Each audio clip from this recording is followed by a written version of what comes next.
اب دیکھیے ان کی ناشکری. وَإِذْ قُلْتُمْ يَا مُوسَىٰ لَن نَّصْبِرَ عَلَىٰ طَعَامٍ وَاحِدٍ، یاد کرو جب کہ تم نے کہا تھا اے موسیٰ ہم ایک کھانے پر تو صبر نہیں کر سکتے، کھا کھا کے بکھتا گئے ہیں من و سلوى. فَادْعُ لَنَا رَبَّكَ، تو ذرا اپنے رب سے دعا کرو، پکارو ہمارے لیے اپنے رب کو. یخرج لنا، وہ نکالے ہمارے لیے مما تنبت الارض، زمین کی روئیدگی اور پیداوار میں سے، نباتات ارضی میں سے، من بقلہا اس کی ترکاریاں، وقثائہا اور ککڑیاں، کھیرے اور ککڑیاں ان سب کے لیے یہ لفظ ہے. وفومہا، ایک ترجمہ گیہوں کیا گیا ہے لیکن میرے نزدیک زیادہ صحیح ترجمہ ہے لہسن، اور سرائے کی زبان میں بھی اور ممکن ہے کہ سندھی میں بھی ہو تھوم، تھوم کہتے ہیں لہسن کو.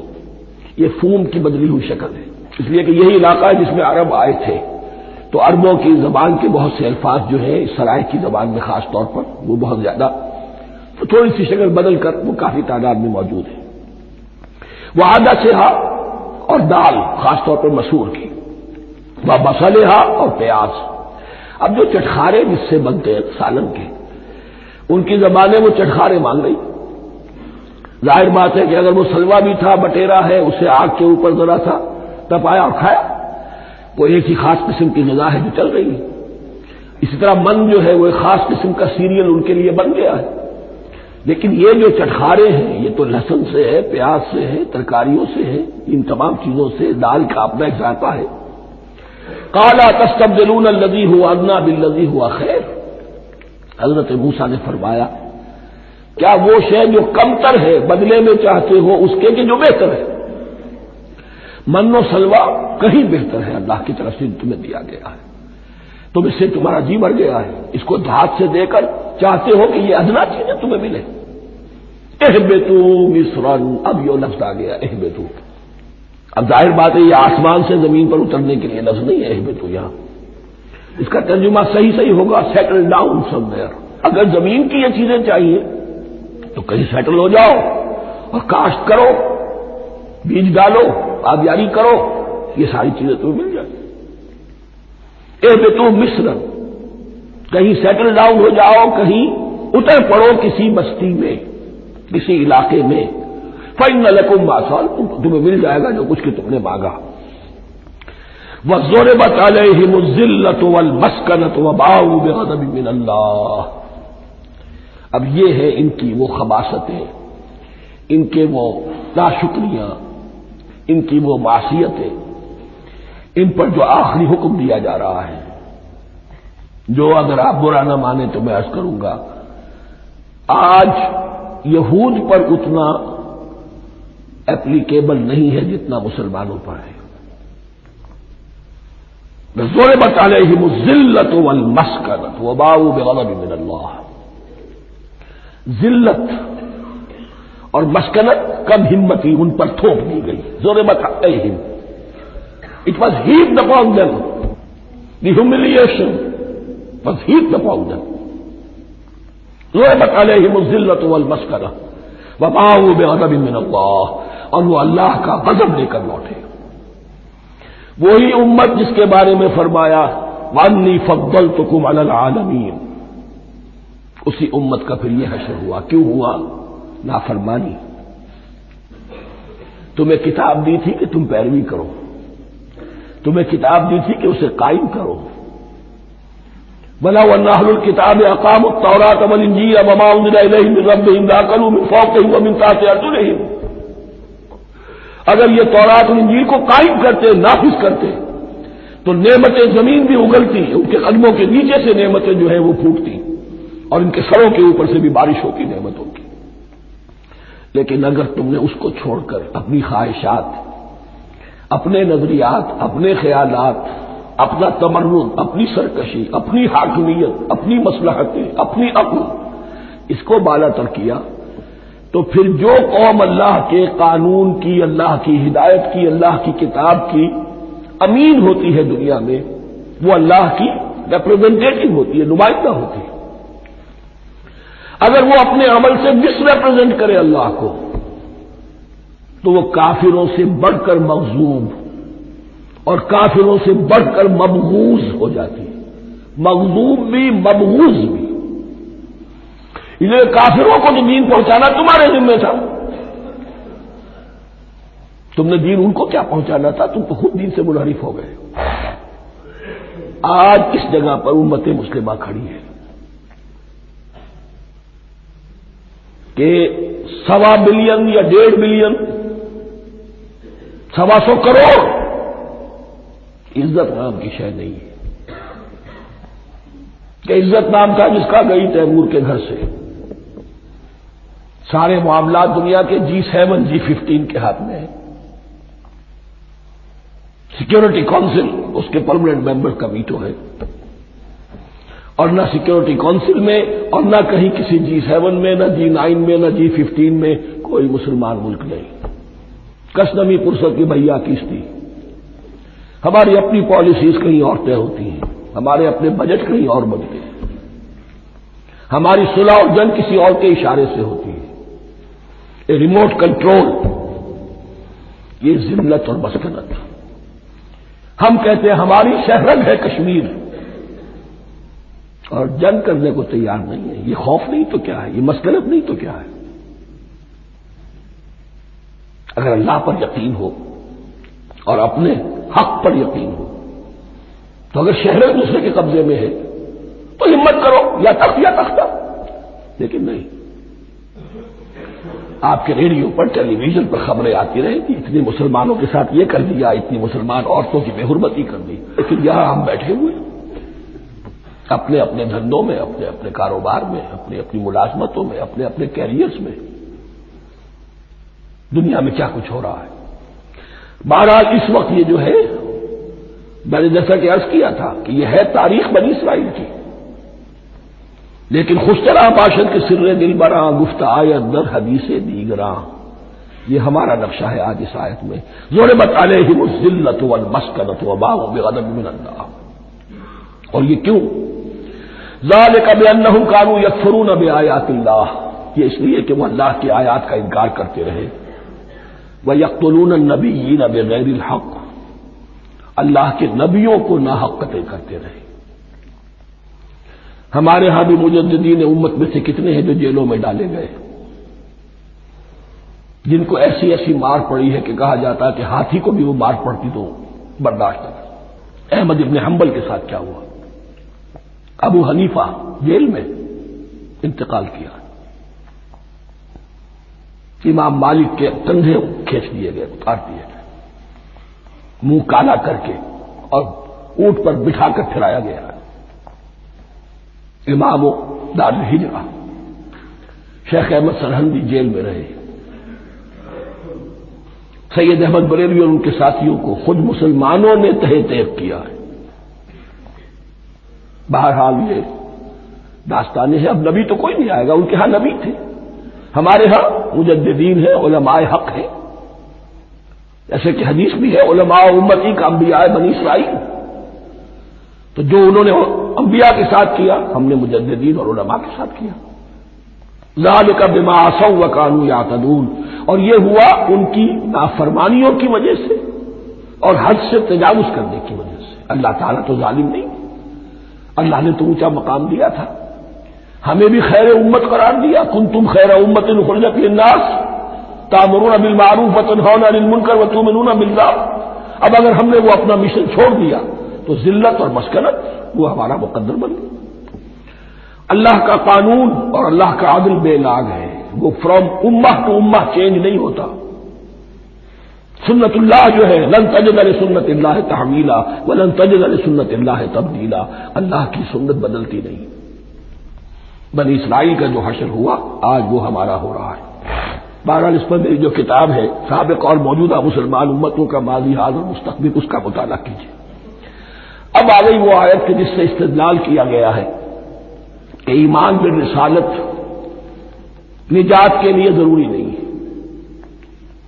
ان الذین آمنوا والذین ہادوا والنصارى والصابئین من آمن باللہ والیوم الآخر وعمل صالحا فلہم اجرہم عند ربہم ولا خوف علیہم ولا هم یحزنون۔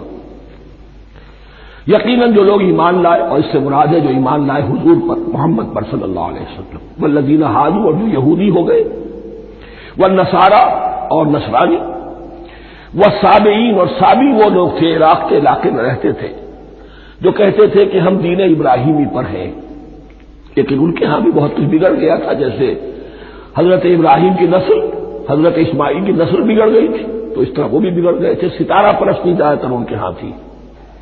من آمن باللہ والیوم الآخر، جو کوئی بھی ایمان لایا اللہ پر اور یوم آخر پر، وعمل صالحا، اور اس نے عمل کیے اچھے، فلہم اجرہم عند ربہم، تو ان کے لیے محفوظ ہے ان کا اجر ان کے رب کے پاس، ولا خوف علیہم ولا هم یحزنون، اور نہ ان پر کوئی خوف ہوگا اور نہ وہ کسی حزن سے دوچار ہوں گے۔ ظاہر الفاظ کے اعتبار سے دیکھیے کہ یہاں ایمان بالرسالت کا ذکر نہیں ہے۔ ویسے تو اگر کوئی اس سے یہ غلط استدلال کرتا ہے، اس کا پہلا جو اصولی جواب ہے وہ تو یہ ہے کہ ایسی حدیثیں بھی موجود ہیں، من قال لا الہ الا اللہ دخل الجنہ، تو اس کے کیا معنی ہے؟ صرف کہنے سے جنت میں داخل ہو جائیں گے، کسی عمل کی ضرورت نہیں؟ جواب یہ دیا جائے گا، پورے قرآن کو سامنے رکھو، پورے حدیث کے ذخیرے کو سامنے رکھو، کسی ایک جگہ سے کوئی ایک نتیجہ نکال لینا وہ صحیح نہیں، لیکن اس کے علاوہ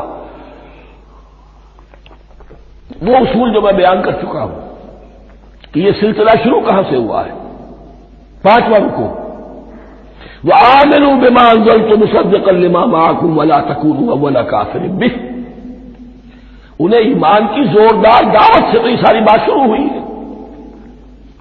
اب فصاحت اور بلاغت کا یہ تقاضا ہے کہ بار بار اس کو دہرایا نہ جائے، وہ بات انڈرسٹوڈ رہے گی، مقدر رہے گی، سمجھی جائے گی کہ ہر جگہ پر وہ موجود ہے، اس لیے کہ ساری گفتگو ہو رہی ہے اسی کے حوالے سے۔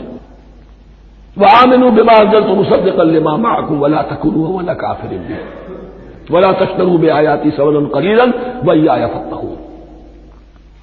اس حوالے سے یوں سمجھیے اب اس آیت کو کہ یہاں پر کچھ الفاظ محذوف مانے جائیں گے، ان الذين آمنوا والذين هادوا والنصارى والصابئين من آمن بالله واليوم الآخر وعمل صالحا في أيامهم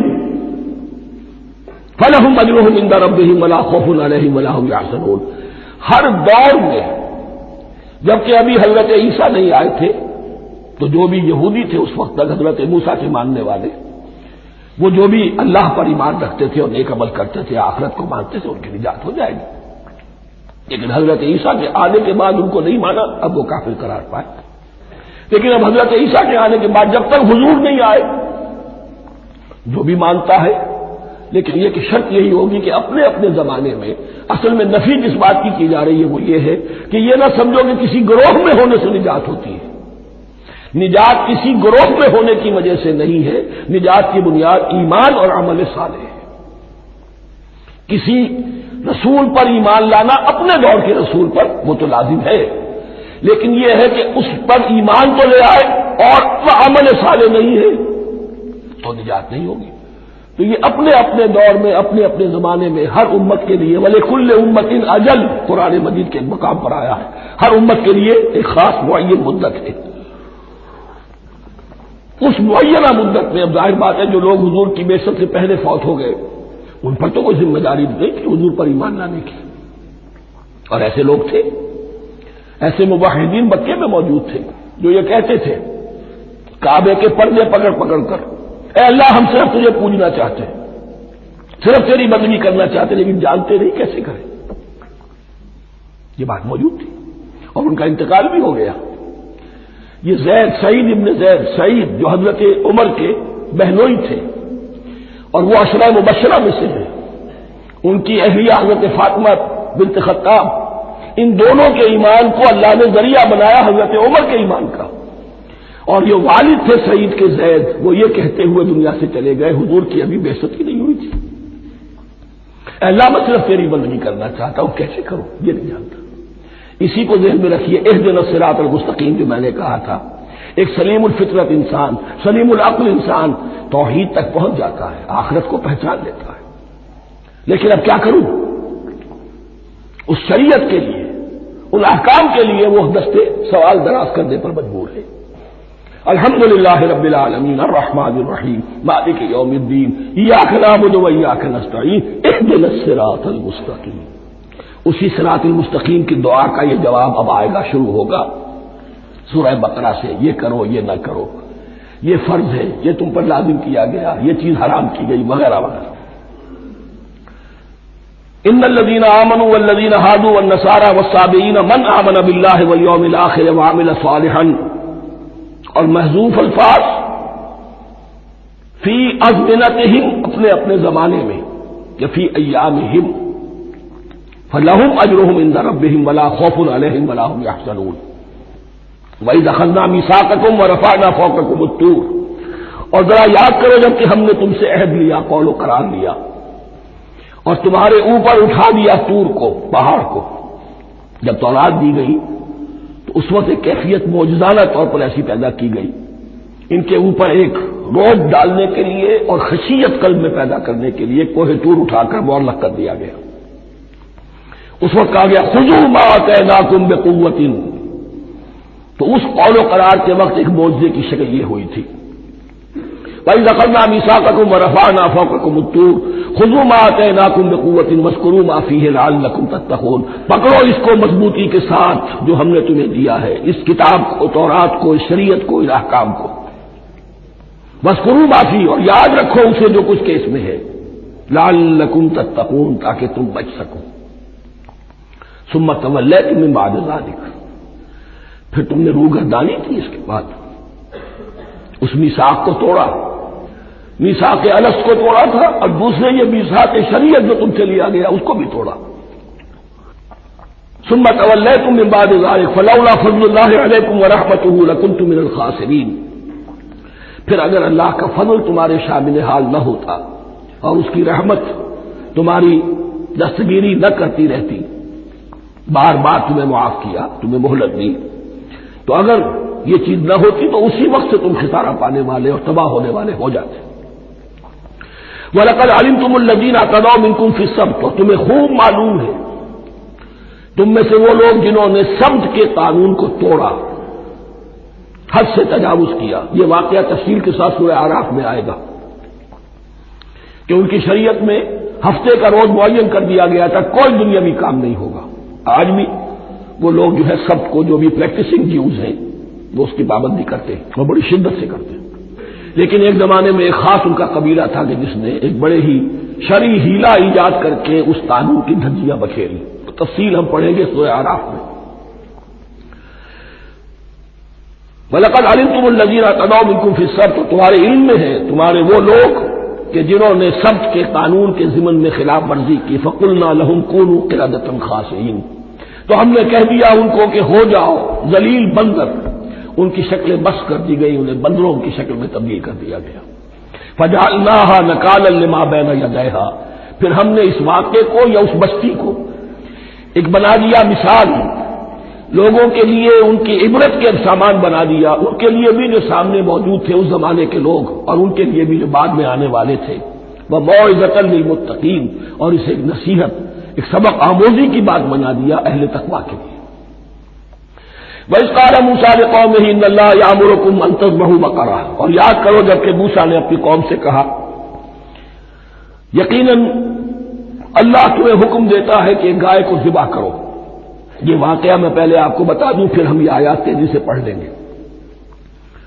بنی اسرائیل میں ایک شخص قتل ہو گیا، عامر نامی، اور قاتل کا پتہ نہیں چل رہا تھا۔ اللہ تعالیٰ نے حضرت موسیٰ کے ذریعے سے حکم دیا کہ ایک گائے کو ذبح کرو اور اس کے جسم کے ایک ٹکڑے سے اس مردے کو چھوؤ، وہ جی اٹھے گا اور وہ بتا دے گا میرا قاتل کون ہے۔ اب یہ کہ یہ معجزات کی شکل ہے جو بار بار آ رہے ہیں، اور سابق اس امت کے اندر معجزات کا آپ کو بہت عمل دخل ملے گا۔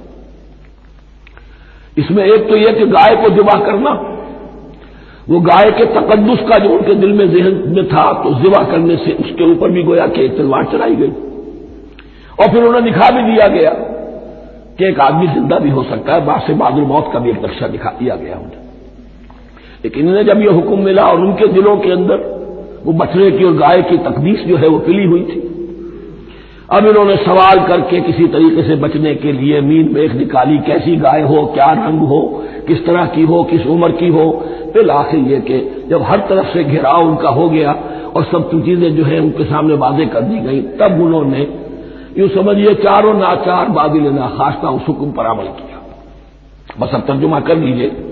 وَإِذْ قَالَ مُوسَىٰ لِقَوْمِهِ إِنَّ اللَّهَ يَأْمُرُكُمْ أَن تَذْبَحُوا بَقَرَةً، اور یاد کرو جب کہ موسیٰ نے کہا اپنی قوم سے کہ اللہ حکم دیتا ہے تمہیں کہ ایک گائے کو ذبح کرو۔ قَالُوا أَتَتَّخِذُنَا هُزُوًا، انہوں نے کہا کہ آپ ہمارے ساتھ کوئی ٹھٹھا کر کے مذاق اڑا رہے ہیں، یہ کیا بات آپ کہہ رہے ہیں؟ قَالَ أَعُوذُ بِاللَّهِ أَنْ أَكُونَ مِنَ الْجَاهِلِينَ، فرمایا میں اللہ کی پناہ طلب کرتا ہوں اس سے کہ میں جاہلوں میں سے ہو جاؤں، کہ میں ان دین کے معاملات کے اندر استہزاء اور تمسخر کو شامل کر دوں۔ قالوا ادع لنا ربك يبين لنا ما هي، اب انہوں نے کہا اچھا ایسی بات ہے تو ذرا اپنے رب سے دعا کیجئے کہ وہ ہم پر واضح کر دے کہ وہ کیسی ہو۔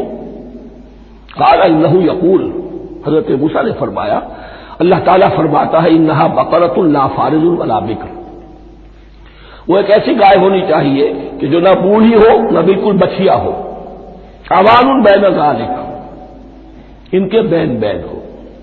فَفَعَلُوا مَا تُؤْمَرُونَ، تو اب کر گزرو جو تمہیں حکم دیا گیا۔ قَالُوا ادْعُ لَنَا رَبَّكَ يُبَيِّن لَّنَا مَا لَوْنُهَا، اب انہوں نے پھر کہا ذرا ایک دفعہ اور دعا کیجیے اپنے رب سے وہ ہمیں بتا دے اس کا رنگ کیسا ہونا چاہیے۔ قَالَ إِنَّهُ يَقُولُ إِنَّهَا بَقَرَةٌ صَفْرَاءُ فَاقِعٌ لَّوْنُهَا تَسُرُّ النَّاظِرِينَ، فرمایا اللہ فرماتا ہے کہ وہ گائے ایسی ہونی چاہیے زرد رنگ، شوخ رنگ، شوخ زرد رنگ کی، چمکیلی، جو دیکھنے والوں کو خوب اچھی لگے، پسند آئے، دل میں کھب جانے والی۔ اب جو زیادہ سے زیادہ ان کے ہاں مقدس سمجھے جاتے تھے گائے، رفتہ رفتہ سوال کر کے اگر پہلے ہی حکم پر وہ کر دیتے تو کسی بھی گائے کو ذبح کر دیتے، لیکن یہاں گھیراؤ ان کا ہو رہا ہے کہ جس کی تقدس کا ان کے ذہن میں زیادہ سے زیادہ تاثر ہے اسی کو واضح کیا جائے۔ قالوا ادع لنا ربك يبين لنا ما هي، پھر انہوں نے کہا ذرا اللہ سے دعا کیجئے اور وہ ہمیں یہ بتائے کہ وہ کیسی ہو۔ ان البقرہ تشابہ علینا، یقیناً ہم کچھ شبے میں پڑ گئے ہیں، یہ گائے کا معاملہ مشتبہ ہو گیا ہے ہم پر۔ قال انه يقول، فرمایا اللہ فرماتا ہے انها بقرۃ لا ذلول تثير الارض ولا تسقي الحرث، وہ ایک ایسی گائے ہونی چاہیے کہ جو کوئی جس سے مشقت نہ لی جاتی ہو، نہ وہ ہل جوتتی ہو اور نہ وہ رہٹ کا پانی کھینچتی ہو۔ تسیر الارض، نہ تو وہ زمین کو جوتنے میں ہل چلانے میں کام نہیں لی جائے، ولا تسقي الحرث، اور نہ کھیتی کو پانی پلانے کے لیے وہ پانی کھینچنے میں استعمال کیا جائے۔ مسلمۃ، اور پوری سالم ہونی چاہیے، یک رنگ، لا شیۃ فیہا، اس میں کسی دوسرے رنگ کا کوئی داغ تک نہ ہو۔ اب کیا کرتے، گھیراؤ میں آ گئے۔ قالوا الآن جئت بالحق، کہا انہوں نے کہ ٹھیک ہے اب تو آپ نے بات جو ہے پوری طریقے سے واضح کر دی۔ فذبحوها وما كانوا يفعلون، تب انہوں نے اس کو ذبح کیا اور وہ کرنے والے نہیں تھے، دل میں نہیں تھا، باطل ناخواستہ۔ اب دیکھیے یہاں ترتیب ذرا واقعے کی جو ہے مختلف ہو گئی ہے، جو اس ذبح بقرہ کا سبب تھا وہ بعد میں بیان ہو رہا ہے۔ تورات نے چونکہ واقعات کو اس طریقے سے بیان کیا ہے لہذا وہاں ترتیب دوسری ہے۔ وَإِذْ قَتَلْتُمْ نَفْسًا فَادَّارَأْتُمْ فِيهَا، اور یاد کرو جب کہ تم نے ایک جان کو قتل کیا تھا اور اس کا الزام تم ایک دوسرے پر لگا رہے تھے، یعنی کسی کا پتہ نہیں چل رہا تھا قاتل کون ہے۔ وَاللَّهُ مُخْرِجٌ مَا كُنتُمْ تَكْتُمُونَ، اور اللہ تعالیٰ فیصلہ کر چکا تھا کہ جو کچھ تم چھپا رہے ہو اسے نکال کر رہے گا، واضح کرے گا۔ فَقُلْ اضْرِبُوهُ بِبَعْضِهَا، تو ہم نے حکم دیا کہ اس کی لاش کو اس گائے کے ایک ٹکڑے سے، اس کے جسم کے ایک حصے سے ضرب لگاؤ۔ کذالک یحیی اللہ الموتیٰ، اور دیکھو اس طریقے سے اللہ مردوں کو زندہ کر دے گا۔ تھوڑی دیر کے لیے وہ زندہ ہوا، اس نے اپنے قاتل کا نام بتا دیا۔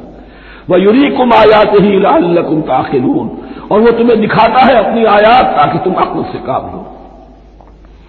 اب جو الفاظ آ رہے ہیں بہت سخت ہیں، بہت سخت، لیکن ان کو پڑھتے ہوئے ضرور بینی ضرور کیجیے گا، اپنے اندر جھانکیے گا۔ ثم قست قلوبکم، پھر تمہارے دل سخت ہو گئے، جب دین میں ہیلے بہانے نکالے جانے لگے اور ہیلوں بہانوں کے ذریعے سے شریعت کے احکام سے بچا جائے، اللہ کو دھوکہ دینے کی کوشش کی جائے، اس کا جو نتیجہ نکلتا ہے وہ دل کی سختی ہے۔ ثم قست قلوبکم، پھر تمہارے دل سخت ہو گئے، فہی کالحجارۃ او اشد قسوہ، تو وہ تو اب پتھروں کے مانند ہیں بلکہ سختی میں ان سے بھی زیادہ شدید ہے۔ یہ ویسے بھی فصاحت اور بلاغت کا بھی بڑا ایک عمدہ مقام ہے قرآن کا۔ وَإِنَّ مِنَ الْحِجَارَةِ لَمَا يَتَفَجَّرُ مِنْهُ الْأَنْهَارُ، پتھروں میں سے تو ایسے بھی ہوتے ہیں جن میں سے چشمے پھوٹ بہتے ہیں۔ وَإِنَّ مِنْهَا لَمَا يَشَقَّقُ فَيَخْرُجُ مِنْهُ الْمَاءُ، اور ایسے بھی ہیں جو شق ہو جاتے ہیں، پتھر چٹانیں، ان میں سے پانی برآمد ہو جاتا ہے۔ وَإِنَّ مِنْهَا لَمَا يَهْبِطُ مِنْ خَشْيَةِ اللَّهِ، اور ان میں وہ بھی ہوتے ہیں جو اللہ کے خوف سے گر پڑتے ہیں۔ وَمَا اللَّهُ بِغَافِلٍ عَمَّا تَعْمَلُونَ، اور اللہ تعالیٰ غافل نہیں ہے اس سے کہ جو تم کر رہے ہو۔ یہ کیفیت جو ہے ثم قست قلوبکم فہی کالحجارۃ او اشد قسوہ، ہے کون؟ یا بنی اسرائیل اذکروا نعمتی التي انعمت علیکم وانی فضلتکم علی العالمین، جن پر 1400 برس ایسے گزرے کہ کوئی لمحہ ایسا نہ تھا کہ نبی موجود نہ ہو، جنہیں 3 کتابیں دی گئی، لیکن یہ کہ اپنی بدعملی، عقائد میں بھی مین بیخ کر کے اپنے آپ کو بچانے کے راستے نکال لینا، اعمال میں بھی ہیلوں کے ذریعے سے، کتاب الحیل کے ذریعے سے اپنے آپ کو ذمہ داریوں سے مبرہ کر لینا، اس کا نتیجہ پھر یہ نکلتا ہے۔ اللہ تعالیٰ مجھے اور آپ کو اس انجام بد سے بچائے۔ بارک اللہ لی و لکم فی القرآن العظیم ونفعنی وإیاکم بالآیات والذکر الحکیم۔ الحمد للہ وکفی والصلاة والسلام علی عبادہ الذین اصطفی،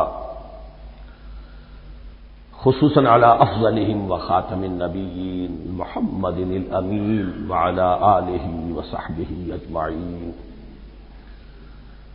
اما بعد فاعوذ باللہ من الشیطان الرجیم، بسم اللہ الرحمن الرحیم۔ افتطمعون ان يؤمنوا لكم وقد كان فريق منهم يسمعون كلام الله ثم يحرفونه من بعد ما عقلوه وهم يعلمون، صدق الله العظيم۔ رب اشرح لي صدري ويسر لي امري واحلل عقدة من لساني يفقهوا قولي۔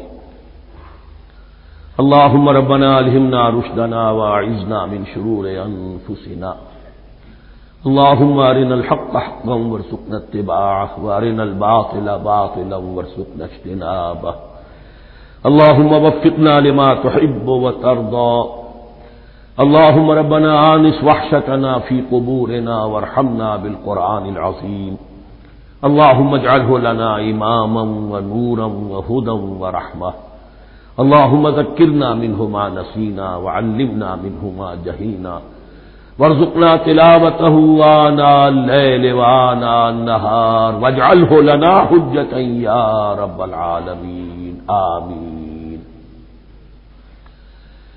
اب تک ہم نے سورہ بقرہ کے 8 رکوع اور اس پر مستداد صرف 3 آیات کا مطالعہ کیا ہے۔ آج میں چاہتا ہوں کہ ہماری رفتار قدرے تیز ہو، تو یہ جو سلسلہ مضمون چل رہا ہے خطاب بے امت سابقہ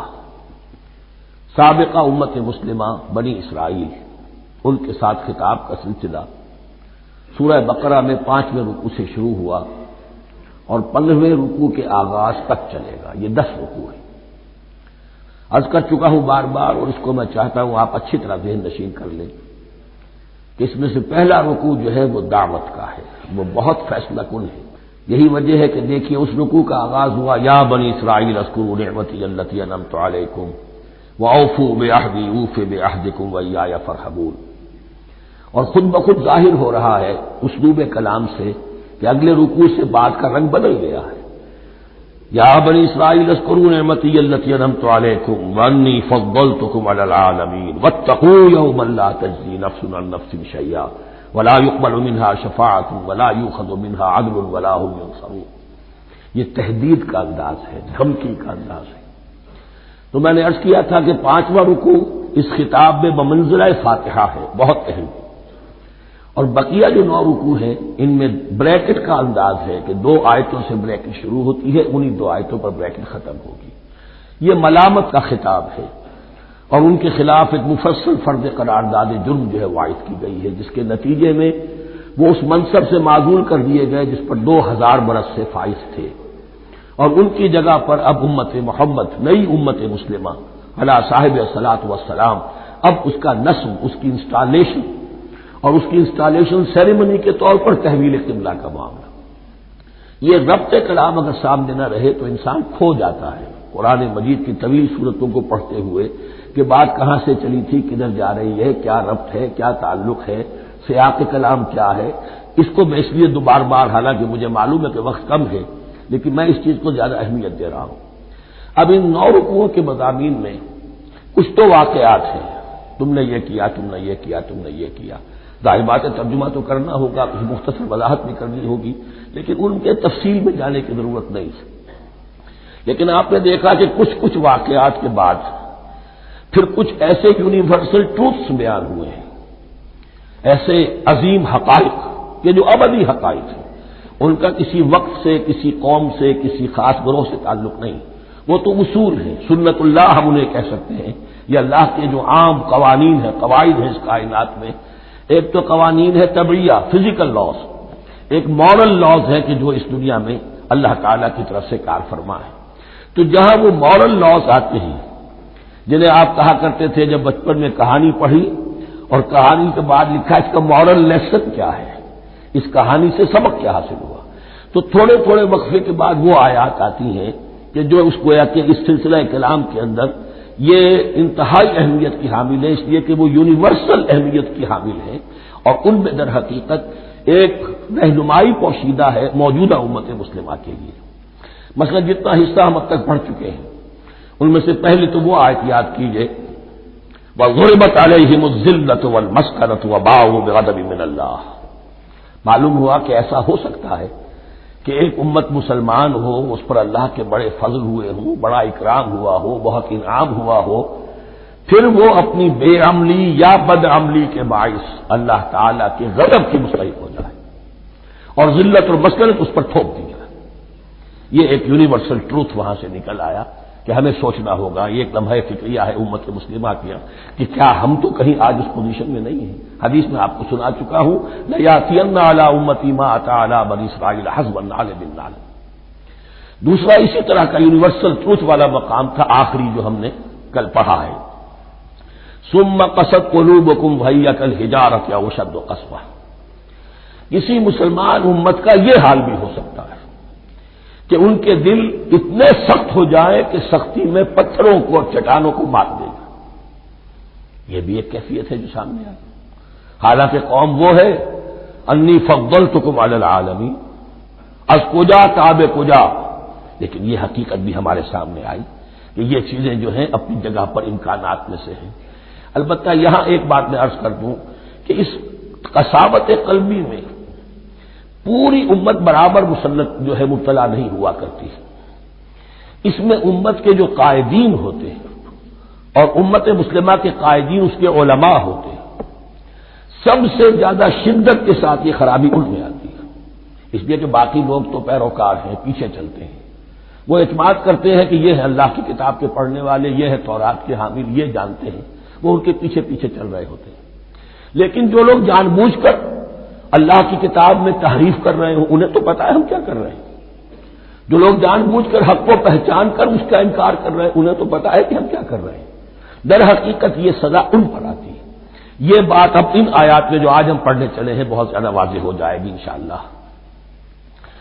فرمایا افتطمعون ان یؤمنوا لکم، تو اے مسلمانوں کیا تم یہ توقع رکھتے ہو کہ یہ ایمان لے آئیں گے تم پر، تمہاری بات مان لیں؟ ظاہر بات ہے مسلمانوں کو توقع تھی کہ مشرکین مکہ تو بہت دور تھے دین سے، توحید سے دور، رسالت کا کوئی تصور ہی نہیں، کتاب کوئی ان کے پاس تھی ہی نہیں۔ یہ تو یہود ہیں اور ان کے پاس تو کتاب رہی ہے، یہ موسیٰ کے ماننے والے ہیں، یہ توحید کے علم بردار ہیں، یہ آخرت کا بھی اقرار کرتے ہیں، تو ان کو جھٹپٹ مان لینا چاہیے۔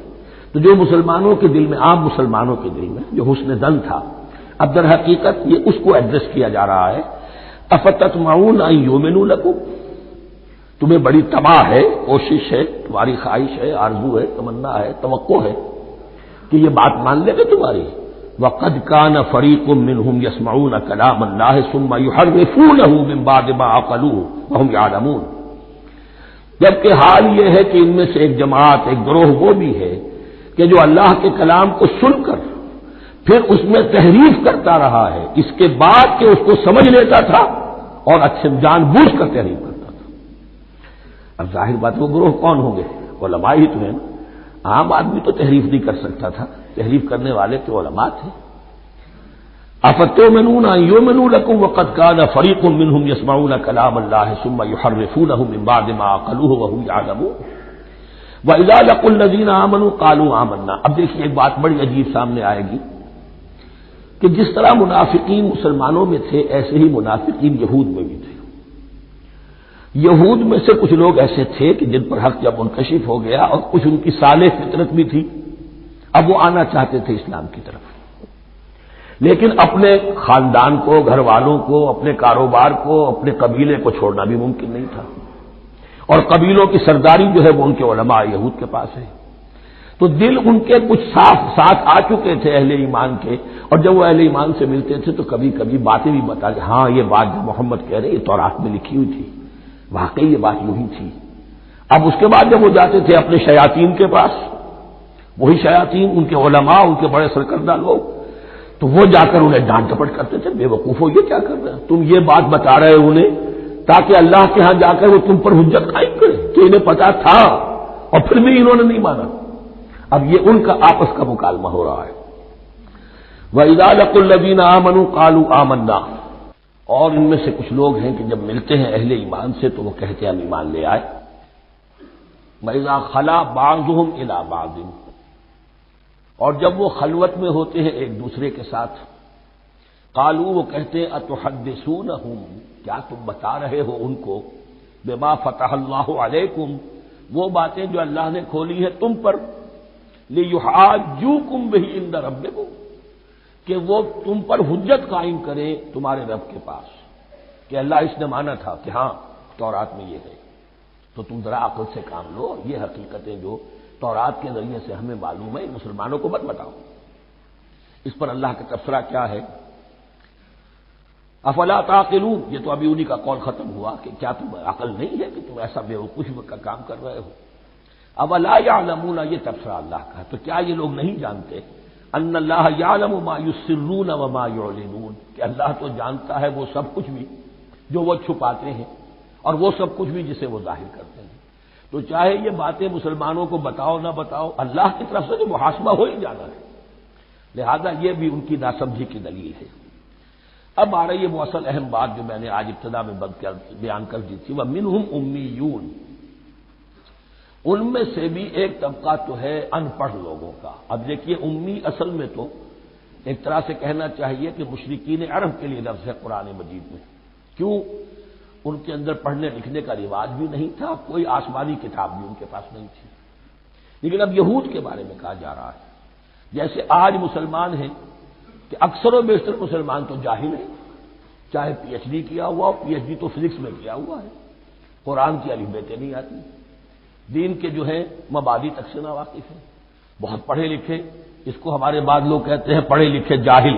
آج کی عظیم اکثریت مسلمانوں کے پڑھے لکھے مسلمانوں کی وہ پڑھے لکھے جاہلوں پر مشتمل ہے، اس میں شامل کر لیجئے ہماری اکثریت جو ہے ہی بغیر پڑھی لکھی، تو اب انہیں کیا پتا، وہ تو سارا اعتماد کریں گے علماء پر، کوئی بریلوی ہے بریلوی علماء پر اعتماد کریں گے، کوئی دیوبندی ہے وہ دیوبندی علماء پر اعتماد کریں گے، کوئی اہل حدیث ہے وہ اہل حدیث علماء پر اعتماد کریں گے۔ منہم امیون، اب امیون کا سہارا کیا ہوتا ہے؟ منہم امیون لا یعلمون الکتاب الا امانیہ، وہ کتاب سے تو واقف نہیں ہوتے، اپنی کچھ خواہشات ہیں کہ جن کو جانتے ہیں۔ یہ خواہشات بعد میں کھل جائے گا، یہ خواہشات کیا ہیں؟ ہم تو اسرائیلی ہیں، ہم تو اللہ کے محبوب ہیں، ہم تو امت محمد میں ہیں، ہماری تو شفاعت ہو ہی جائے گی، یہ امانی ہے۔ تلک امانیہم، اور ہمیں تو جہنم میں داخل کیا بھی تو تھوڑے سے عرصے کے لیے، ہمیں نکال لیا جائے گا، یہ امانی ہے۔ تو ان کے پاس تو یہ تو ان امانی امنیہ کہتے ہیں خواہش، امانی اس کی جمع ہے، یہ اپنی خواہشات، انگریزی کا لفظ صحیح تعبیر کرے گا وشفل تھنکنگ، یہ اپنی اس وشفل تھنکنگ کے سہارے جی رہے ہیں، علم ان کے پاس ہے ہی نہیں۔ وَإِنْهُمْ إِلَّا يَظُنُّونَ، اور وہ نہیں کچھ کر رہے مگر ظن و تخمین، گمان ہے، ان کے اپنے من گھڑت خیالات ہیں۔ فَوَيْلٌ لِّلَّذِينَ يَكْتُبُونَ الْكِتَابَ بِأَيْدِيهِمْ، تو اصل ہلاکت اور بربادی اور ویل کے بارے میں بعض روایات یہ بھی آئی ہیں کہ وہ جہنم کا وہ طبقہ ہے جس سے خود جہنم پناہ مانگتی ہے، سخت ترین۔ تو وہ ویل، وہ تباہی جو ہے ان کے لیے ہے جو کتاب لکھتے ہیں اپنے ہاتھ سے، ثم یقولون ھذا من عند اللہ، اور پھر کہتے ہیں یہ اللہ کی طرف سے ہے، لیشتروا بہ ثمنا قلیلا، تاکہ حاصل کر لیں اس سے کچھ بڑی گھٹیا سی حقیر سی قیمت، یعنی فتویٰ نویسی جس کا معاملہ ہے۔ اب کوئی شخص آیا، اس نے ایک رائے پوچھی، انہوں نے اپنا جو بھی ہے وہ لکھا اور کہا یہی دین کا تقاضا ہے، بس یہی علم ہے، یہی اللہ کی بات ہے۔ اب اس میں کتنا کچھ واقعتاً انہوں نے صحیح بات کہی ہے، کتنی ہٹ درمی سے کام لیا ہے، کتنی کسی رشوت کے مبنی کو رائے دی ہے، خود بدلتے نہیں قرآن کو بدل دیتے ہیں، وہ کس درجہ فقیہان حرم بے توفیق۔ تو یہ ان کے علماء کا کردار تھا۔ ثم يقولون هذا من عند الله ليشتروا به ثمنا قليلا فويل لهم مما كتبت ايديهم، تو ہلاکت اور بربادی ہے ان کے لیے اس چیز سے کہ جو ان کے ہاتھوں نے لکھی، وویل لهم مما يكسبون، اور ان کے لیے ہلاکت اور بربادی ہے اس کمائی سے جو وہ کر رہے ہیں۔ یہ سارا دھندا جو ہے فتویٰ فروشی کا اور دین فروشی کا، اس کے لیے تباہی وہ اپنے لیے مول لے رہے ہیں، اس سے کوئی ان کو اللہ تعالیٰ کے ہاں کوئی اجر و ثواب نہیں ملے گا۔ وقالوا، اب یہ آگے امانی، وقالوا لن تمسنا النار الا ایاما معدودہ، وہ کہتے ہیں ہمیں تو آگ چھو نہیں سکتی، ہاں گنتی کے چند دن، صرف یہ کہ دوسروں کی آنکھوں میں دھول جھونکنے کے لیے کہ کوئی اعتراض نہ کر دے اللہ ہمیں آگ میں پھینکا جا رہا اور ان کو نہیں پھینکا جا رہا، یہ ہم سے بھی بدتر تھے کردار میں، تو شاید ان کا منہ بند کرنے کے لیے چند دن کے لیے ہمیں جہنم میں ڈال دیں گے، پھر فوراً نکال لیں گے۔ وقالوا لن تمسنا النار الا ایاما معدودہ، اور وہ کہتے ہیں کہ نہیں چھو سکتی ہمیں آگ مگر گنتی کے چند دن۔ قل اتخذتم عند اللہ عہدا، ان سے کہیے کیا تم نے اللہ سے کوئی عہد لے لیا ہے، کوئی قول و قرار ہو گیا ہے؟ فلن یخلف اللہ عہدہ، کہ تمہیں یہ یقین ہے کہ اللہ اپنے عہد کے خلاف نہیں کرے گا؟ ام تقولون علی اللہ ما لا تعلمون، یا تم اللہ کی طرف اس بات کی نسبت کر رہے ہو، تہمت جب لگا رہے ہو، جڑ رہے ہو یہ بات اللہ پر جو تم نہیں جانتے، جس کے لیے تمہارے پاس کوئی علم نہیں ہے۔ بلا من کسب سیئۃ، اب یہ انتہائی وہ یونیورسل ٹروتس جو ہے جو میں نے کہا تھا، ابدی حقائق، اس کی عظیم ترین حقیقت آ رہی ہے، نوٹ کیجئے۔ بلا، کیوں نہیں، من کسب سیئۃ، جس شخص نے جان بوجھ کر ایک گناہ کمایا، لیکن گناہ بڑا، کبائر، صغائر نہیں، سیئۃ، یہ اس کی جو تنکیر ہے وہ ایک کا فائدہ بھی دے رہی ہے اور تفخیم کا بھی۔ جس نے بھی جان بوجھ کر کسبا، ایک گناہ کمایا، فاحاطت بہ خطیئتہ، اور اس کی خطا نے اس کا گھیراؤ کر لیا، یعنی ایک ہی گناہ ہے، سود کھا رہا ہے، باقی نماز ہے، تہجد ہے، یہ ہے وہ ہے، لیکن اس ایک گناہ کی برائی بھی اتنی اس کے گرد جو ہے چھا جائے گی کہ پھر اس کی یہ ساری نیکیاں ختم ہو کر رہیں گی، ایک گناہ۔ بلا من کسب سیئۃ واحاطت بہ خطیئتہ فاولئک اصحاب النار هم فیہا خالدون، اس میں ہمارے مفسرین نے یہ لکھا ہے کہ اس کی خطا کاری اتنی اس کے اوپر چھا جائے کہ ایمان کا کوئی اثر باقی نہ رہے۔ اور المعاصی برید الکفر، یہ علماء کے ہاں اصول ہے کہ یہ جو گناہ ہوتے ہیں یہ ڈاک ہے کفر کی، ہوتے ہوتے گناہ پر مداومت مداومت مداومت، اگر اس پر چلتا ہے تو اصل میں ہوتے ہوتے ہوتا یہ ہے کہ اسے پتہ بھی نہیں ہوتا، وہ اپنے آپ کو مسلمان سمجھتا ہے، اندر سے ایمان ختم ہو چکا ہوتا ہے۔ دیمک کی طرح جو ہے وہ دروازے کی چوکھٹ جو ہے کھائی گئی، اوپر صرف ایک ونیئر لگا ہوا ہے جو نظر نہیں آ رہا۔ یہ عقل جو ہے اللہ نے دیمک کو بھی دی ہے کہ چھوٹی سی چھپٹی چھوڑ دینا تاکہ دھوکہ کھاتے رہیں لوگ گھر والے، باقی یہ کہ اندر سے کھوکھلا کر دیا۔ اولئک اصحاب النار، یہ آگ والے ہیں، ہم فیہا خالدون، جو اس میں ہمیشہ ہمیشہ رہیں گے۔ یہ ہے قاعدہ کلیہ، قرآن کا قطعی اور ابدی فیصلہ۔ والذین آمنوا وعملوا الصالحات، ہاں اس کے برعکس کے لوگ ایمان لائیں اور نیک عمل کریں۔ اب نیک عمل میں ہر شخص نے اپنا اپنا نظریہ بنا رکھا ہے۔ مراد نیک عمل قرآن مجید کا کیا ہے؟ دین کے سارے تقاضوں کو ادا کرنا، وہ نیک عمل ہوگا۔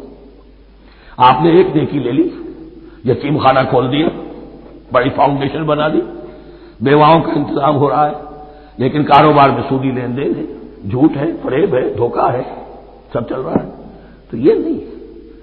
دین کے تقاضے یہ بھی ہے کہ دین کو قائم کرنے کی جد و جہد میں لگو، اس کی شرائط پوری کرو۔ تو فرمایا والذین آمنوا وعملوا الصالحات اولئک اصحاب الجنہ ھم فیہا خالدون، وہ ہیں جنت والے اور وہ اس میں ہمیشہ ہمیشہ رہیں گے۔ وَإِذْ أَخَذْنَا مِيثَاقَ بَنِي إِسْرَائِيلَ لَا تَعْبُدُونَ إِلَّا اللَّهَ، اور یاد کرو جب کہ ہم نے بنی اسرائیل سے عہد لیا تھا تم نہیں عبادت کرو گے کسی کی سوائے اللہ کے۔ وَبِالْوَالِدَيْنِ إِحْسَانًا، اور اس کے ساتھ دوسرا حکم، اور یہ اہم مقام ہے کہ اللہ کے حق کے فوراً بعد والدین کے حق کا ذکر قرآن مجید میں 4 مقامات پر آیا، ان میں سے ایک مقام یہ ہے وَبِالْوَالِدَيْنِ إِحْسَانًا، والدین کے ساتھ نیک سلوک کرو گے، وَذِي الْقُرْبَىٰ، اور قرابت داروں کے ساتھ بھی، وَالْيَتَامَىٰ، اور یتیموں کے ساتھ بھی، وَالْمَسَاکِینَ، اور محتاجوں کے لیے بھی، وَقُولُوا لِلنَّاسِ حُسْنًا، اور لوگوں سے اچھی بات کہو، اچھی بات کہو، صحیح بات کہو، امر بالمعروف کرتے رہو، نیکی کی دعوت دیتے رہو۔ وَأَقِیمُوا الصَّلَاةَ وَآتُوا الزَّکَاةَ، اور نماز قائم کرو، قواعد قائم رکھو اور زکوٰۃ ادا کرو گے، یہ گویا کہ معاہدہ ہو رہا ہے۔ ثُمَّ تَوَلَّیْتُم، پھر دیکھو تم نے اس سے پیٹھ موڑ لی، اِلَّا قَلِیلًا مِنکُم، سوائے تم میں سے تھوڑے سے لوگوں کے، وَأَنتُم مُعْرِضُونَ، اور تم ہو ہی پھر جانے والے، تمہاری یہ عادت کہ گویا کہ طبیعت ثانیہ ہے۔ اب ایک خاص مثال آ رہی ہے، اس کے بعد پھر ایک بہت بڑا یونیورسل ٹروتھ آئے گا۔ مثال کیا ہے؟ اللہ نے ان سے ایک عہد لیا تھا، وَإِذْ أَخَذْنَا مِيثَاقَكُمْ، ہم نے تم سے یہ عہد بھی لیا تھا، لَا تَسْفِكُونَ دِمَاءَكُمْ، دیکھو اپنا خون نہیں بہاؤ گے، یعنی آپس میں جنگ نہیں کرو گے، لڑو گے نہیں، تم بنی اسرائیل ایک وحدت بن کر رہو گے، جیسے کہ قرآن مجید میں آیا ہے إِنَّمَا الْمُؤْمِنُونَ إِخْوَةٌ، تم بھائی بھائی ہو، لَا تَسْفِكُونَ دِمَاءَكُمْ، اپنا خون نہیں بہاؤ گے، وَلَا تُخْرِجُونَ أَنفُسَكُم مِّن دِيَارِكُمْ، اور نہ ہی تم نکالو گے اپنے کچھ لوگوں کو ان کے گھروں سے۔ اب یہاں مجھے وضاحت کرنی پڑے گی ورنہ بات سمجھ میں نہیں آئے گی کہ جب حضرت یوشع ابن نون کی سرکردگی میں بنی اسرائیل نے فلسطین کو فتح کرنا شروع کیا، اور سب سے پہلے جیریکو فتح کیا گیا شہر، اس کے بعد جب سارا فلسطین فتح کر لیا تو انہوں نے ایک مرکزی حکومت قائم نہیں کی، 12 قبیلوں نے 12 حکومتیں بنا لی، جیسے 12 چشمے تھے پانی کے ویسی 12 حکومتیں۔ اب ظاہر بات ہے جہاں 12 حکومتیں ہوں گی تو وہ طوائف الملوکی جس کو کہتے ہیں، آپس کی کھٹپٹ ہوتی تھی، جنگیں ہوتی تھی، پھر ان میں سے ایک دوسرے پر حملہ کر کے وہاں کے لوگوں کو نکال باہر کرتے تھے، بھاگنے پر مجبور کر دیتے تھے، تو یہ تھی ان کی کیفیت۔ لیکن اس کے بعد پھر جب وہ لوگ چلے گئے کہیں کفار کے ملک میں چلے گئے، اب کفار نے جو ہے ان کو لا کر اور ان کے سامنے ان کے ہاں بیچنا چاہا، کیونکہ غلام بن گئے وہاں جا کر، یا انہوں نے غلام بنا لیا، تو اب فدیہ دے کر چھڑا رہے ہیں کہ ہمیں حکم دیا گیا ہے کہ جو بھی تمہارا اسرائیلی بھائی ہو اس کو فدیہ دے کر چھڑا لو اگر کہیں وہ اسیر ہو جائے۔ تو ایک حکم کو تو مانا نہیں اور دوسرے پر عمل ہو رہا ہے۔ حکم تو یہ تھا کہ آپس میں خون ریزی کرو ہی نہیں، وہ اس حکم کو تو توڑ دیا، لیکن بڑے متقیانہ انداز میں اب جو اس وقت اس کی وجہ سے جو غلام بن گئے یا اسیر ہو گئے اب ان کو چھڑوا رہے کہ اللہ کا حکم ہے، شریعت کا حکم ہے۔ یہ ہے وہ تضاد جو مسلمان امتوں کے اندر ہو جاتا ہے، اس پر آئے گا وہ یونیورسل ٹروتھ۔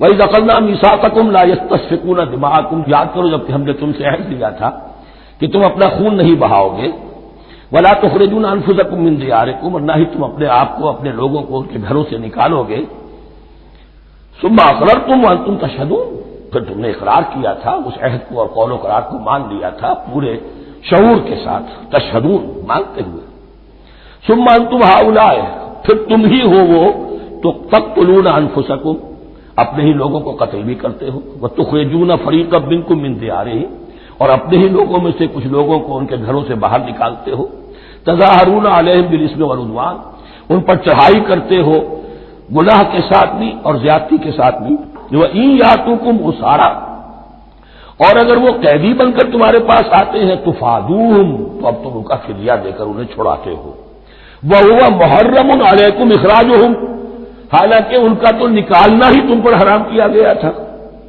اب یہ واقعہ آپ نے پڑھ لیا، سمجھ لیا، اب دیکھیے اس سے جو سبق ہے، مورل لیسن ہے جو ابدی ہے، افتؤمنون ببعض الکتاب وتکفرون ببعض، تو کیا تم ہماری شریعت کے ایک حصے کو مانتے ہو اور ایک کو نہیں مانتے؟ اب دیکھیے یہ الفاظ اب ہوں گے تعویل عام، جہاں کہیں بھی یہ طرز عمل ہوگا تو یہ آیت اس کو کور کرے گی۔ افتؤمنون ببعض الکتاب وتکفرون ببعض، تو کیا تم مانتے ہو ہماری کتاب کے ایک حصے کو اور ایک کو نہیں مانتے؟ فما جزاء من یفعل ذلک منکم، تو نہیں ہے کوئی سزا اس کی جو یہ حرکت کرے تم میں سے، الا خزی فی الحیات الدنیا، سوائے اس کے کہ دنیا کی زندگی میں رسوائی ہو، ذلت ہو، ویوم القیامہ، اور قیامت کے دن یردون الی اشد العذاب، وہ لوٹا دیے جائیں شدید ترین عذاب میں، وما اللہ بغافل عما تعملون، اور اللہ تعالیٰ غافل نہیں ہے اس سے جو تم کر رہے ہو۔ آج امت مسلمہ پر 100% یہ آیت منطبق ہو رہی ہے، پورے دین پر چلنے کو تیار نہیں، ہر گروہ نے کوئی ایک شے حلال کر لی اپنے لیے۔ ملازم پیشہ طبقہ ہے، رشوت حلال ہے، کیا کرے، اس کے بغیر گزارا نہیں ہوتا۔ کاروباری طبقہ ہے، سود، کیا کرے، اس کے بغیر تو یہ کاروبار چلتا نہیں۔ ہر ایک کے لیے، ہر ایک نہیں۔ یہ جو طوائف ہے ان سے جا کے پوچھیے، وہ بھی کہتے کیا کریں ہم، ہمارا یہ دھندا ہے، ہم بھی محنت کرتی ہیں، مشقت کرتی ہیں۔ ابھی ٹی وی پر میں نے دیکھا بنگال کی پروسٹیٹیوٹس مسلمان جو ہیں ان کے کچھ انٹرویوز لیے گئے کہ ہم پر کیوں پابندی عائد کرنے کی کوشش کی جا رہی ہے، یہ بھی ایک محنت ہے جو ہم کرتی ہیں۔ اور یہ کہ ان میں سے آپ کو یہ بھی معلوم ہے کہ ان میں سے بعض ایسی ہوتی ہے وہ جب محرم کے دن آئیں گے کالے کپڑے پہنے گی، جلوسوں کے ساتھ ہوں گی، اور یہ مزاروں کے اوپر اکثر و بیشتر وہی ہوتی ہیں، دبال کھیلتی ہیں، جو کچھ کرتی ہیں، وہ نیکی ان کے ہاں بھی ہے۔ تو نیکی اور بدی کا ایک امتزاج ہے۔ کل دین جب تک وہ نہ ہو تو اس کی سزا یہ ہے خزی فی الحیات الدنیا، وہ ہمارے اوپر ہے۔ ضربت علیہم الذلۃ والمسکنہ، وہ خز اور وہ ذلت اور مسکنہ تھوپ دی گئی ہے۔ باقی رہ گیا قیامت کا معاملہ، ویوم القیامت یردون الی اشد العذاب، شدید ترین عذاب میں۔ تو اپنے طرز عمل سے تو ہم اس کے مستحق ہو گئے ہیں، باقی اللہ تعالیٰ کی رحمت جو ہے دستگیری فرما لے اس کا اختیار ہے۔ لیکن دھمکی کا پھر انداز دیکھیے، وما اللہ بغافل عما تعملون، اللہ غافل نہیں ہے اس سے جو تم کر رہے ہو۔ ہر سال عمرہ فرما کے آ رہے ہیں، کس رقم سے فرما کر آ رہے ہیں یہ اللہ کو معلوم ہے، یہ حلال سے کمائی تھی یا حرام سے؟ رمضان مبارک میں حرم میں پہلی صف میں جگہ ریزرو کرائی ہوئی ہے سیٹ صاحب نے، اور وہاں کے شرطوں کو بھی رشوتیں دیتے ہیں، اور وہ سمجھتے ہیں کہ ہم تو سارا نہا دھو کر آ گئے، سال بھر جو بھی حرام کمائی کی تھی سب پاک ہو گئی۔ اللہ نا واقف نہیں ہے، اللہ تمہاری داڑھیوں سے دھوکہ نہیں کھائے گا، اللہ تمہارے اماموں سے اور ابا اور قبا سے دھوکہ نہیں کھائے گا۔ He knows you through and through, He sees you through and through. وَمَا اللَّهُ بِغَافِلٍ عَمَّا تَعْمَلُونَ أُولَٰئِكَ الَّذِينَ اشْتَرَوُا الْحَيَاةَ الدُّنْيَا بِالْآخِرَةِ، یہ وہ لوگ ہیں جنہوں نے دنیا کی زندگی اختیار کر لی ہے آخرت کو چھوڑ کر۔ فَلَا يُخَفَّفُ عَنْهُمُ الْعَذَابُ وَلَا هُمْ يُنصَرُونَ، تو اب ان کے لیے نہ تو ان سے عذاب میں تخفیف کی جائے گی اور نہ ان کی کوئی مدد کی جائے گی۔ وَلَقَدْ آتَيْنَا مُوسَى الْكِتَابَ وَقَفَّيْنَا مِن بَعْدِهِ بِالرُّسُلِ، اور ہم نے موسیٰ کو کتاب دی تورات، اور قفینا من بعدہ بالرسل، اور پھر اس کے بعد پے بپے لگاتار ہم رسول بھیجتے رہے۔ ایک بات نوٹ کر لیجیے گا، لفظ رسول اور لفظ نبی میں کچھ فرق ہے، اس وقت تفصیل میں جانے کا موقع نہیں ہے، لیکن یہ تین جوڑے الفاظ کے ایسے ہیں قرآن مجید کی اصطلاحات کے کہ وہ تینوں مترادف کے طور پر بھی استعمال ہو جاتے ہیں اور علیحدہ علیحدہ اپنا مفہوم بھی رکھتے ہیں۔ اور اس کا ایک اصول یہ علماء نے بنایا ہے کہ اذا اجتمع تفرقا وَإِذَا تَفَرَّقَا اجتماعا، ایک ہے ایمان اور اسلام، اب یہ بھی مسلم مومن ایک ہی شے ہے، لیکن یہ کہ ایک شے تو نہیں ہے، کچھ فرق بھی ہے۔ کہیں جہاں ان دونوں الفاظ کو لایا جائے گا بالمقابل تو فرق نظر آ جائے گا، لیکن عام طور پر مسلم کی جگہ مومن، مومن کی جگہ مسلم استعمال ہو جائے گا۔ call the rose by any name it will smell as sweet۔ اس طرح جہاد اور قتال کا معاملہ ہے، دو الفاظ ہیں، مختلف ہیں، مفہوم جدا بھی ہے لیکن ایک دوسرے کی جگہ آ بھی جائیں گے۔ تیسرے نبی اور رسول فرق ہے، ہر نبی رسول نہیں ہوتا، ہر رسول نبی ہے، یعنی نبی عام ہے، رسول خاص ہے۔ نبی کو جب کسی خاص قوم کی طرف معین طور پر بھیج دیا جاتا ہے تب وہ رسول ہو جاتا ہے۔ اس سے پہلے اس کی حیثیت ایک ولی اللہ کی ہے، بہت اعلیٰ درجے کا اللہ کا دوست اور ولی، جس پر وحی آ رہی ہے۔ عام ولی اللہ میں اور نبی میں فرق یہ ہے، ان پر وحی آتی ہے، ان پر وحی نہیں آتی۔ لیکن اس نبی کو اگر اب آپ بھیج دیں گے تو جاؤ اذا بلا فرعون، اب وہ رسول ہو گئے، جاؤ اب مدین کی طرف، الی مدین اخاہم شعیبا، اب رسول ہو گئے۔ تو یہ فرق ہے نبی اور رسول کا۔ جیسے آپ کے ہاں سی ایس پی کاڈر ہے، اب وہ ڈی سی بھی لگ سکتا ہے، کہیں وہ جوائنٹ سیکرٹری لگا ہوا ہے، کہیں ناپسندیدہ آدمی ہے تو او ایس ڈی لگایا ہوا ہے کہیں، لیکن اس کا کاڈر برقرار رہے گا، سی ایس پی تو ہے۔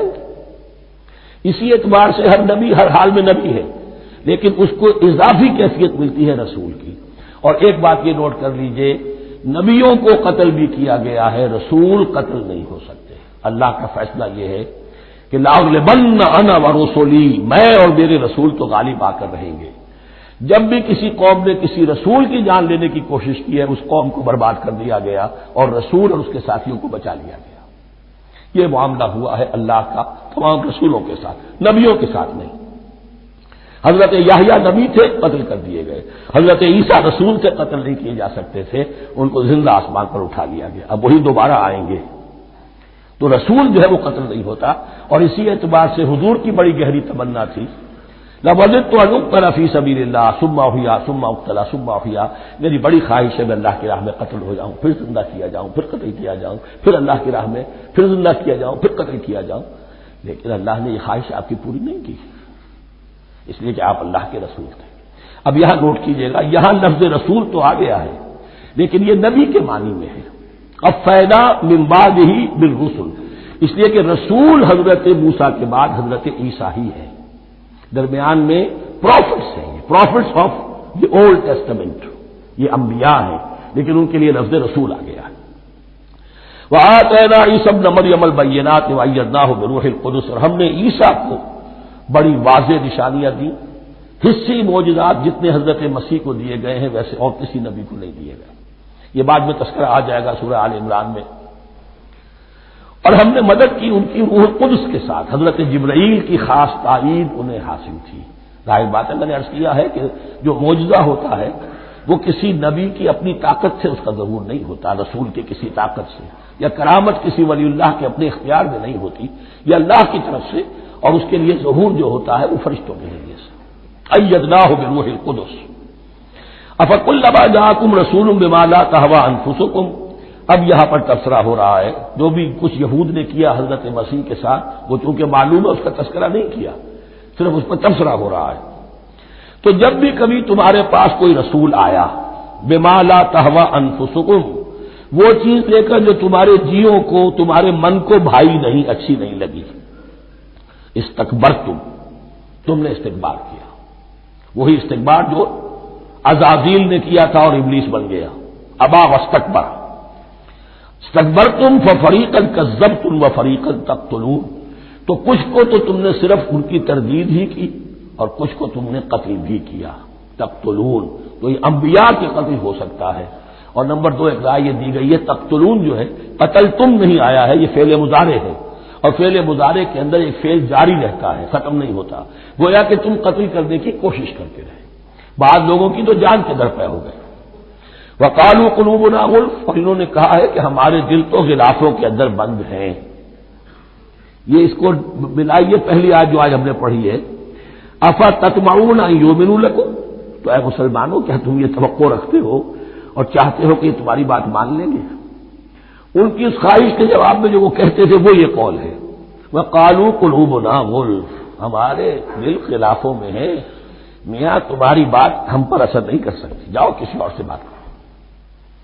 آج بھی آپ کو یہ الفاظ سننے کو مل جائیں گے، قلوبنا غلف، ہمارے دل تو غلافوں میں ہے، بڑے مضبوط ہیں، مستحکم ہیں، تمہاری بات اس میں گھر کر ہی نہیں سکتی۔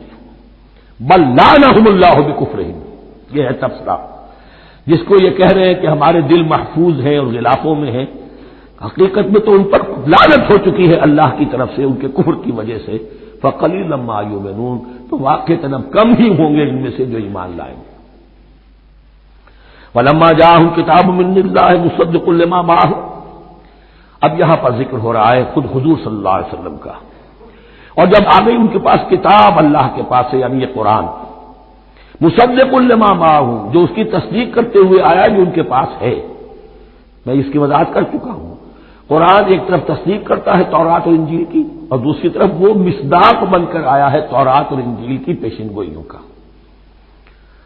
وَكَانُوا مِن قَبْلُ يَسْتَفْتِحُونَ عَلَى الَّذِينَ كَفَرُوا، اور ان کا حال یہ تھا کہ وہ آخری کتاب اور آخری نبی کے حوالے اور واسطے سے اللہ تعالیٰ سے فتح کی دعائیں کیا کرتے تھے کافروں کے خلاف۔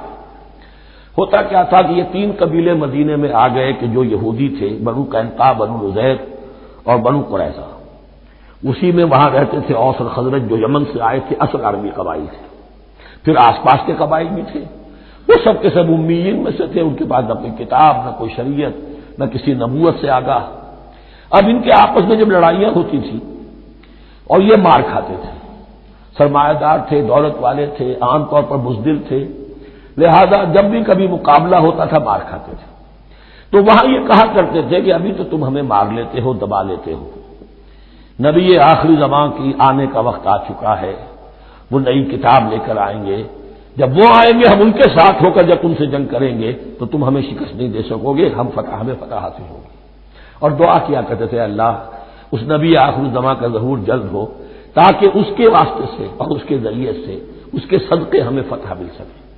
یہ دعائیں تھیں، کیونکہ خزرج اور اوس کے لوگوں نے ان کی یہ دعائیں سنی ہوئی تھیں۔ یہی وجہ ہے کہ حج میں سن 11 نبوی کے حج میں یا سن 10 نبوی کے حج میں جب وہاں پر 6 آدمیوں سے حضور نے بات کی جو خزرج کے تھے، سب کے سب انہوں نے کلنکھیوں سے ایک دوسرے کو دیکھا، معلوم ہوتا ہے یہ وہی نبی ہے جن کا ذکر یہ یہودی کرتے ہیں، تو اس سے پہلے کہ وہ ایمان لائے تم ایمان لے آؤ۔ گویا کہ وہ علم بالواسطہ طور پر جو انہیں پہنچا تھا وہ ان کے لیے کتنا بڑا سرمایہ بن گیا، ان کی نجات کا ذریعہ بن گیا، اور وہ علم جو ان کے پاس تھا تعصب کی وجہ سے اور تکبر کی وجہ سے وہ اسی طرح رہ گئے۔ فَذَهَبَ اللَّهُ بِنُورِهِمْ وَتَرَكَهُمْ فِي ظُلُمَاتٍ لَا يُبْصِرُونَ صُمٌّ بُكْمٌ عُمْيٌ فَهُمْ لَا يَرْجِعُونَ۔ وَلَمَّا جَاءَهُمْ كِتَابٌ مِّنْ عِندِ اللَّهِ مُصَدِّقٌ لِّمَا مَعَهُمْ وَكَانُوا مِن قَبْلُ يَسْتَفْتِحُونَ عَلَى الَّذِينَ كَفَرُوا فَلَمَّا جَاءَهُم مَّا عَرَفُوا كَفَرُوا بِهِ، تو جب ان کے پاس آ گئے وہ چیز جسے انہوں نے پہچان لیا پھر انہوں نے کفر کیا۔ فَلَعْنَةُ اللَّهِ عَلَى الْكَافِرِينَ، تو اللہ کی لعنت ہے ایسے کافروں پر۔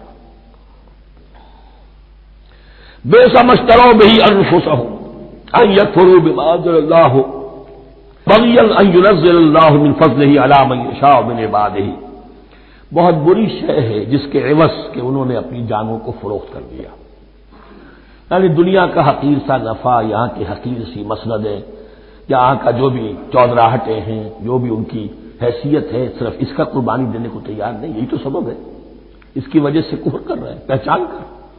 تو بری ہے وہ شے جس کے لیے انہوں نے اپنے آپ کو بیچ دیا۔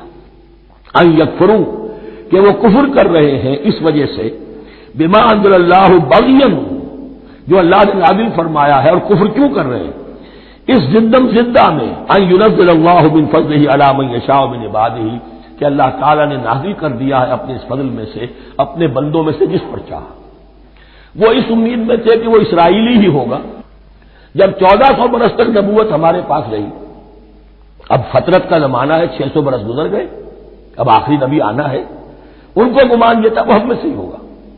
یہاں یہ ہوا کہ یہ رحمت اللہ کی اور یہ فضل جو ہے بنی اسماعیل پر ہو گیا، اس کی وجہ سے زدہ بغین، اس بغین کے لفظ کو اچھی طرح نوٹ کر لیجئے، یہ اختلاف جو ہوتا ہے دین میں اس کا اصل سبب یہ بغین کا لفظ آئے گا بار بار قرآن مجید میں۔ یہ بغین کیا ہے؟ جس سے عہد حاضر کے ایک خاص جو مکتب فکر ہے سائیکالوجی کا، ایڈلر کا، اس میں یہ قرار دیا گیا ہے کہ انسان کے جو موٹیوز ہیں، جو اس کا انسٹنکٹس ہیں، ان میں بہت پاورفل موٹیو جو ہے to dominate, urge to dominate. میں اس کی بات کیوں مانوں، یہ کیوں نہ میری مانے، یہ ڈومینیشن۔ تو بغین، بغیا کے معنی بھی ہے حد سے بڑھنا، تجاوز کرنا، تو وہ اپنی حد سے بڑھ کر دوسروں کے اوپر روب گاٹھنے کے لیے یہ سارا انہوں نے کیا اس وجہ سے کہ بنی اسماعیل کے ایک شخص محمد صلی اللہ علیہ وسلم پر اللہ تعالیٰ نے یہ رحمت نازل فرما دی. فباؤوا بغضب علی غضب، تو وہ لوٹے غضب پر غضب لے کر، یعنی تہ برتہ غضب ہے ان پر اللہ تعالیٰ کا. وللکافرین عذاب مہین، اور ایسے کافروں کے لیے اہانت آمیز، مہین اہانت سے بنا ہے، اہانت آمیز عذاب ہے.